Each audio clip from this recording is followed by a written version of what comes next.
Alright, in this video I'm going to explain the stone tools a little bit better. I kind of went through the last two videos pretty fast as far as using the tools and springing everything on you. I got a few dislikes, I'm not sure why, but I think it might be because I didn't explain how I was using the tools. But I was thinking of some questions that you might have, so I'll go ahead and clarify a few things. This mallet here is a piece of desert ironwood. It's extremely heavy. Now, there's no real definition for ironwood. It's just any kind of wood that is extremely dense and heavy. And I'm not sure exactly what type of wood this is. It might be a type of acacia. I hope I'm pronouncing that right. Or it could be some other type of wood. I don't even know. I just cut pieces of it and I dry it, and if it's extremely heavy when dry, I know it's a type of ironwood. Okay, so it doesn't really matter what you use. It just has to be tough enough to stand up to the abuse when you're hitting rocks. And I use indirect percussion, oddly enough, when I'm doing woodworking with stone tools. So this one here first, it's just a random piece from that spalling video, but it has a good angle on it for chopping. Okay, either freehand chopping or hitting on the back. Now to prepare these for use, I usually do grind it down a little bit on the areas that'll be making contact with the wood.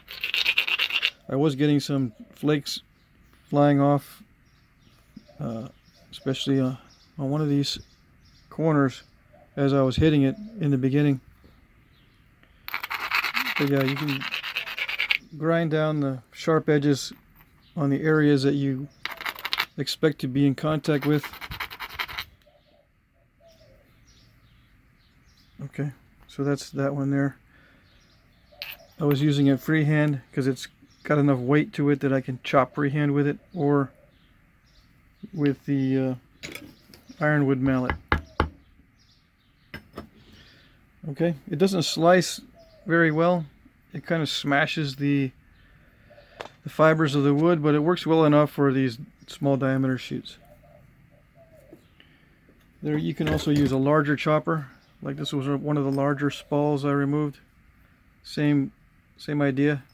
I was thinking of using this, but this is more of a freehand type of chopper you can use on bow staves when you're reducing a bow down, for example, or when you're out in the field harvesting the staves or the shoots. You can use a chopper like this.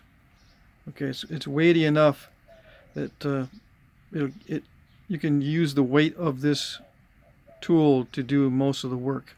Okay, just got to make sure the angle is not too steep.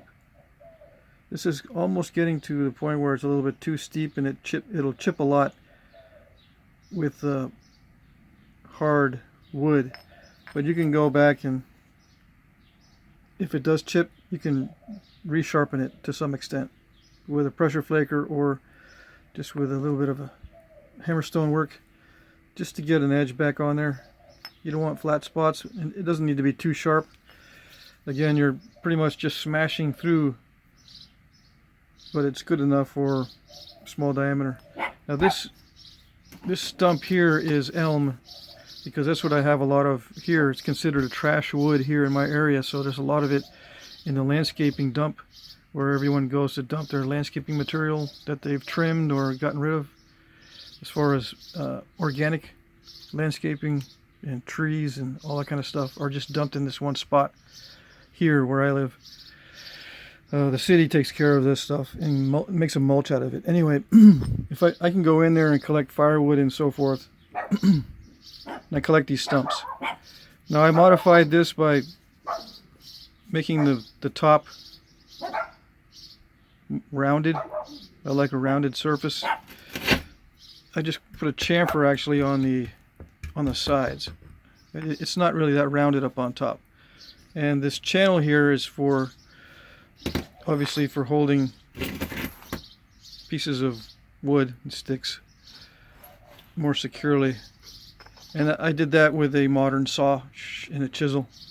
But it can be done with tools like this too. You can chop and saw back and forth until you get a good sized notch.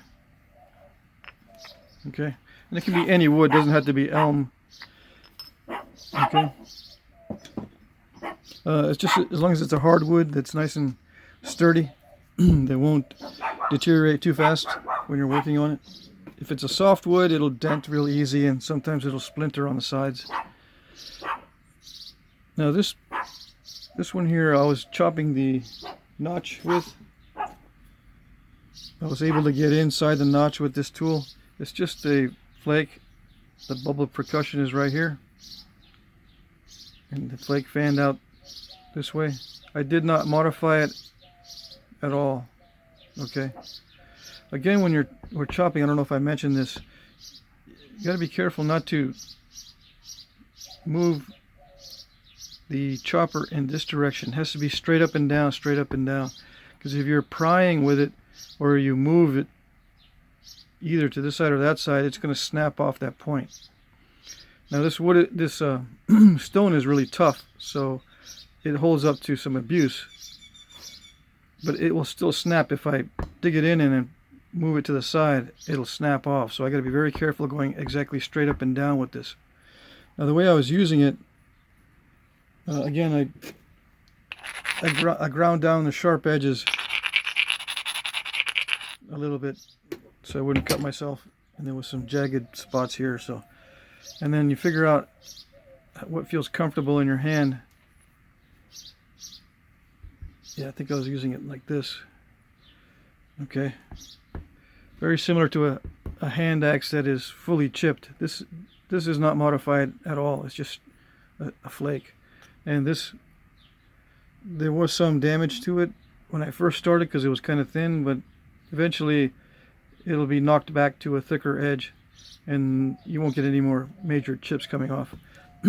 Okay, so I was in the notch, carving out, or basically just chiseling out the interior of this notch.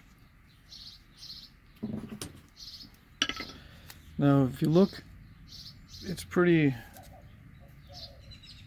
splintery at the bottom of this notch. Excuse me. It's pretty splintery at the bottom of the notch. I can clean that out if I wanted to with a drill-like piece of stone. Let's see. Like if I were to shape this, let's see.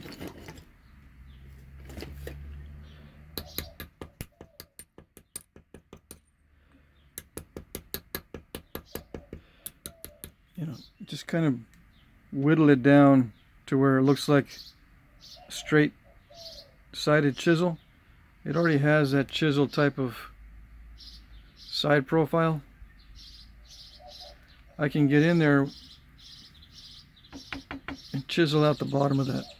As long as I'm not prying it, as long as I don't hit it down and then try to pry out pieces, it'll work. It's got to be straight in. It's got to go all the way through, or halfway through this way and halfway through the other way, and I can square out the bottom of that notch.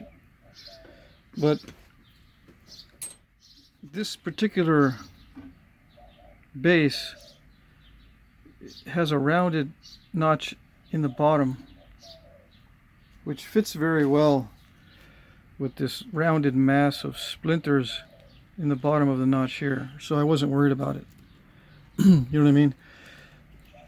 If this was flat, it would matter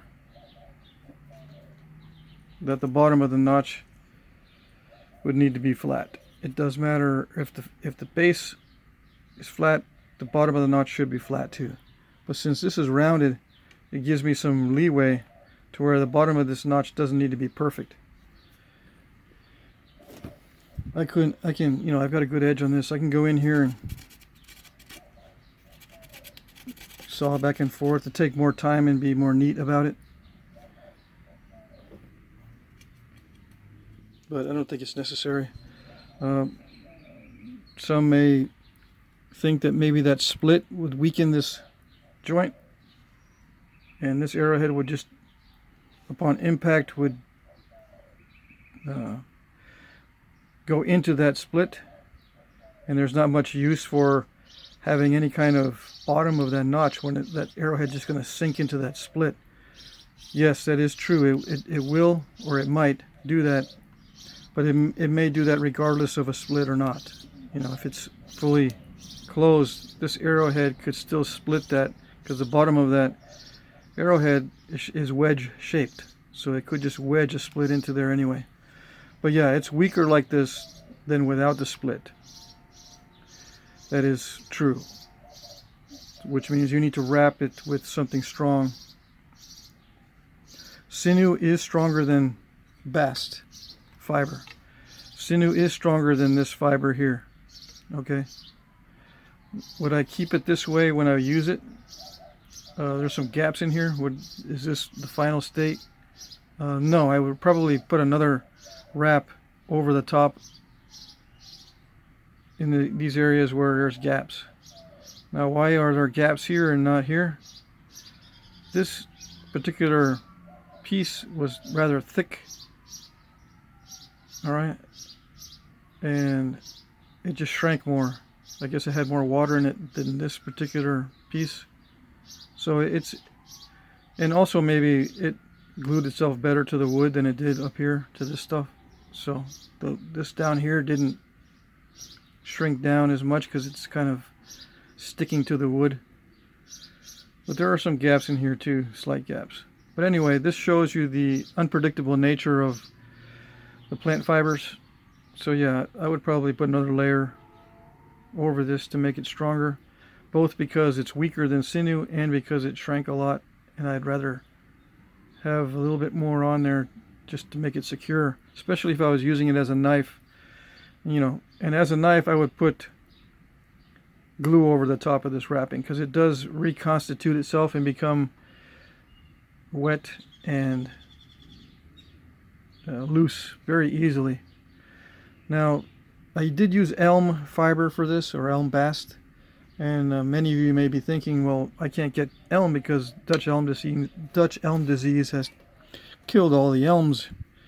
That is true also. Now, there are other plants, other types of shoots that you can use for forest shafts and arrows that do have good fibers, like this here. Now, I think this is ash, but I could be mistaken. It might be maple, but this also has some good bast. Let's see if I can show you. This fiber is very strong on this shoot also, and it can produce long fibers. And this is not elm. Okay. Now, I have soaked some of this in water, and it's not sticky. I've got a bunch of it back here too to work with later. If you're worried about it not being sticky, you just mix some sugar in water, you know, kind of saturate the water with sugar, and then apply it to this, and it becomes sticky just like the elm bast, and it will stick onto itself like this. Okay, so you can just use sugar water. Of course, you can always use hide glue as well, but to get the effect of sticky sap, you just use sugar water.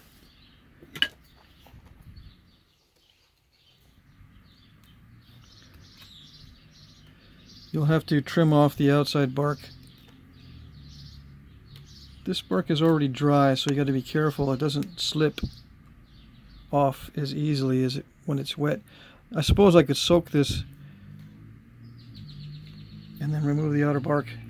Now, some of you guys are good enough to identify what kind of tree this is just from the bark, so here you go.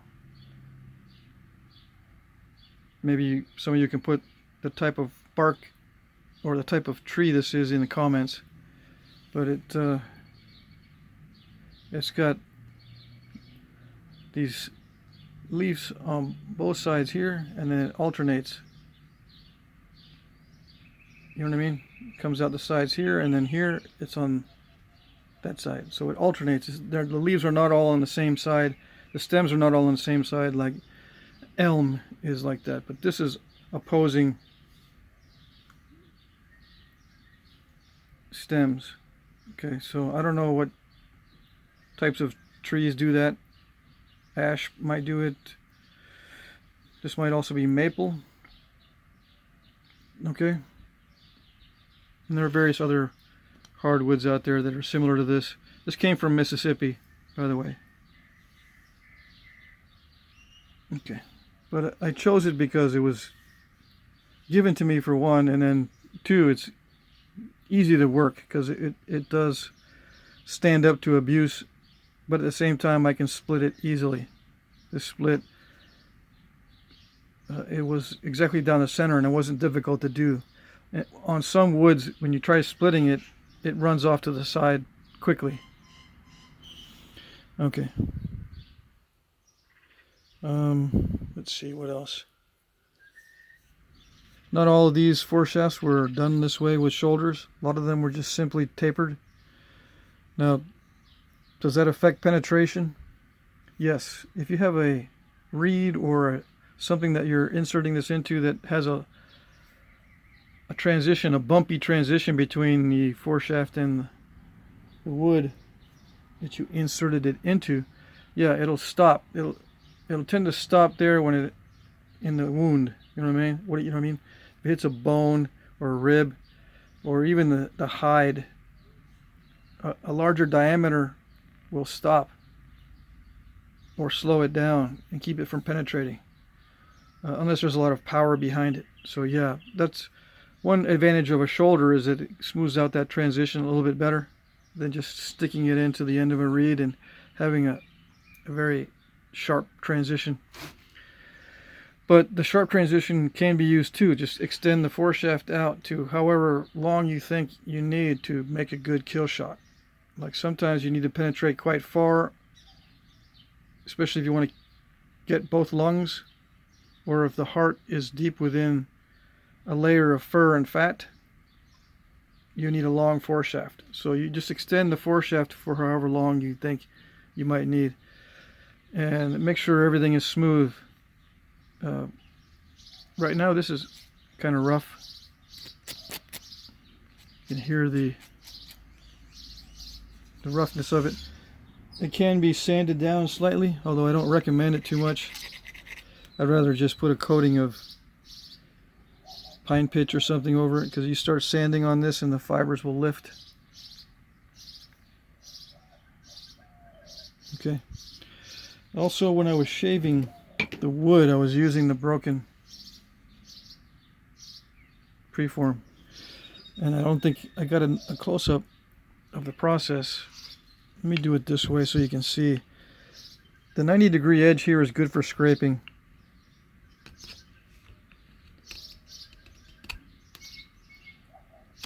I think you can see that. You hold it kind of like at a 45 degree. Scrape it this way. Well, I was going this way, but you get the idea. It's not exactly a 45 degree, but if you have one of these, just try it on a piece of wood. You'll get the angle soon enough through experimentation. You're probably not going to get too much out of 45. You need to back it off a little bit. Okay. Now, anywhere along this edge that's not like this here, anywhere that has a good clean edge will allow you to scrape.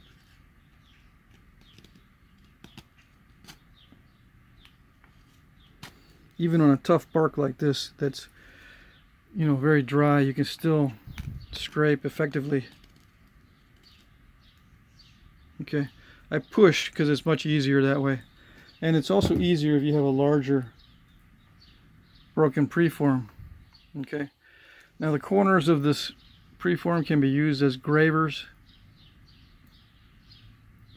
These corners, you can use them as gravers if you want to carve a groove into the wood.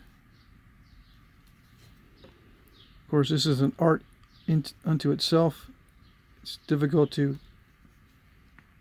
keep it steady, but you get the idea.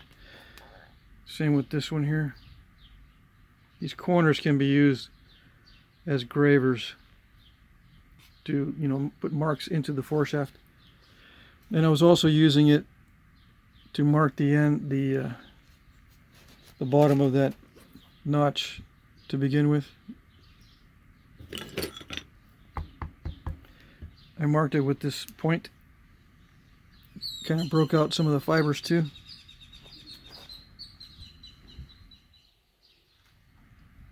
And you can get as neat as you want. If you have something like a piece of sandstone to sand this, you can get very neat about it. Make it look like it was made with modern tools if you like. Of course, it won't look exactly right because you can't really get a fine polish unless you use bone or something to burnish the wood.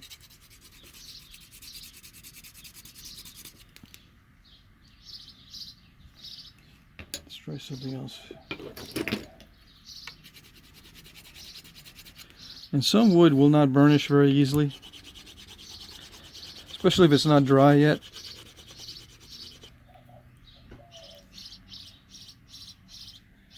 But burnishing can be used instead of sanding, and it works well in combination with scraping with a stone edge and then burnishing afterwards and skip the sanding part.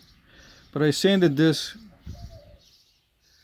with my abrader, sandstone abrader, because I just like the smoothness of this transition here. Even though it's going to be covered with wrapping and everything like that, but I like to have this as smooth as possible. Now let me see. I'm going to put the actual artifact in this notch.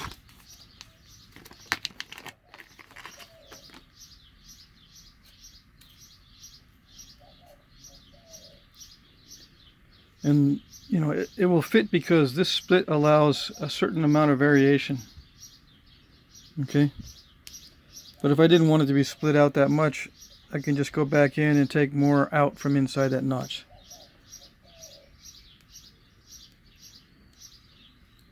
But you get the idea. The split can accommodate various thicknesses.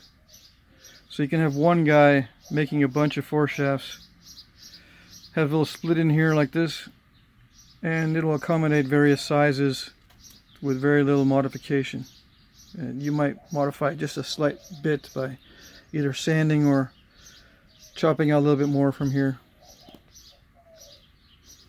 Okay, so it's more efficient to have one guy making all the points and one guy making all the foreshafts and main shafts and stuff, because then you can have two guys working at the same time or more. Somebody can be doing the fletching or preparing the feathers or gathering feathers.